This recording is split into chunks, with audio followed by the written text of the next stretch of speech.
75 సంవత్సరాల అధికార రాజకీయాల లోపట బీసీ లోపల అందరికంటే పెద్ద వ్యక్తి పి శివశంకర్. కేంద్రంలో 1980 నుండి ఎన్నో కీలకమైనటువంటి మంత్రి పదవులు పొందడమే కాకుండా ఆయన శ్రీమతి ఇందిరాగాంధీ క్యాబినెట్ నుండి, రాజీవ్ గాంధీ క్యాబినెట్ నుండి, అదేవిధంగా సోనియా గాంధీ నాయకత్వంలో నిలదొక్కునేటంత వరకు కాంగ్రెస్ పార్టీ లోపల దక్షిణ భారతదేశంలో కూడా ఆయన్నే ప్రధాన నాయకుడిగా ఎదిగినటువంటి విషయం. ఇటువంటి పరిస్థితుల లోపల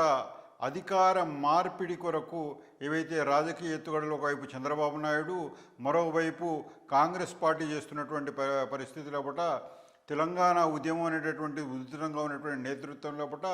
టీఆర్ఎస్ తోటి ఒక అలయన్స్ తీసుకొని ఇక్కడ ఉన్నటువంటి పి శివశంకర్ కానీ, కేకే వెంకటస్వామి కానీ, ఇటువంటి అందరూ కూడా రాజశేఖర్ రెడ్డి మనోభిప్రాయానికి భిన్నంగా టీఆర్ఎస్ తోటి ఒక పొత్తు ఏర్పాటు చేసుకొని ఏదైతే రాజకీయంగా చంద్రబాబు నాయుడుకు వ్యతిరేకంగా ఒక బలమైనటువంటి వాతావరణం తయారు చేసినటువంటి ఆ పరిస్థితి లోపల పి శివశంకర్ ముఖ్యమంత్రిగా ఏకాభిప్రాయంతో ముందుకు వస్తున్నటువంటి ఆ పరిస్థితి లోపల ఒక ఎత్తుగడ జరిగింది, ఒక కుట్ర జరిగింది. రాజశేఖర్ రెడ్డికి ఇనీషియల్ పీరియడ్ లోపల అత్యంత ఆప్తమిత్రుడైనటువంటి చంద్రబాబు నాయుడు ఏదైతే ముఖ్యమంత్రిగా ఉన్నాడో ఆ సమయం లోపల చంద్రబాబు నాయుడు, రాజశేఖర్ రెడ్డి ఇద్దరు ఒక అద్భుతమైనటువంటి ఒక రాజకీయ వ్యూహాన్ని అమలుపరచడంలో భాగంగా ఆ రోజు ఏదైతే పి శివశంకర్ సైకలాజికల్గా ఒక న్యూనతాభావంని తీసుకొచ్చినటువంటి పరిస్థితి ఏంటిదంటే, ఆ రోజుల్లోపట రాజశేఖర్ రెడ్డికి బలమైనటువంటి టికెట్ సెలక్షన్లోనే కానీ హైకమాండ్ సాన్నిహిత్యంతో సంబంధం లేకుండా ఇక్కడ ఉన్నటువంటి రెడ్లందరూ కూడా పి శివశంకర్ కంటే కూడా రాజశేఖర్ రెడ్డి బలమైనటువంటి నాయకుడు అనేటటువంటి ఒక అవసరం లేనటువంటి ప్రచారం చేస్తున్నటువంటి పరిస్థితి లోపల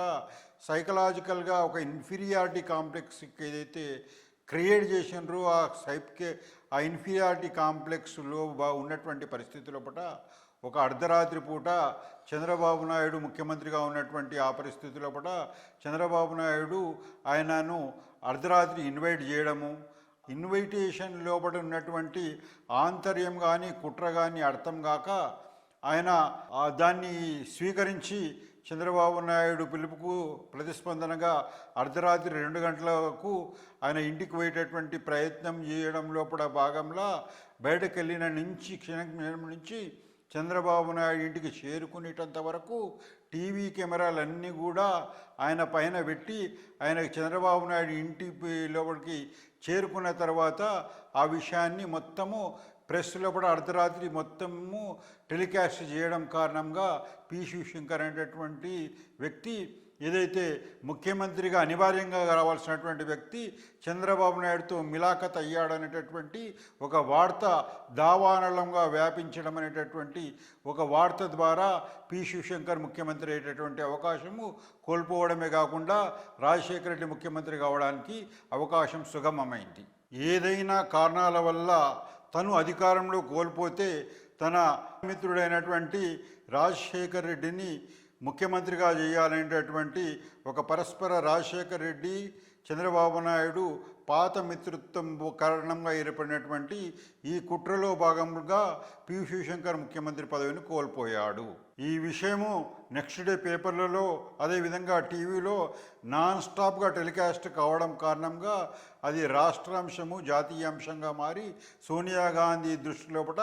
పి శివశంకర్ ఒక విలన్గా మారేటటువంటి ఏదైతే కుట్ర ఏదో అది ఈ రకంగా సఫలమైంది.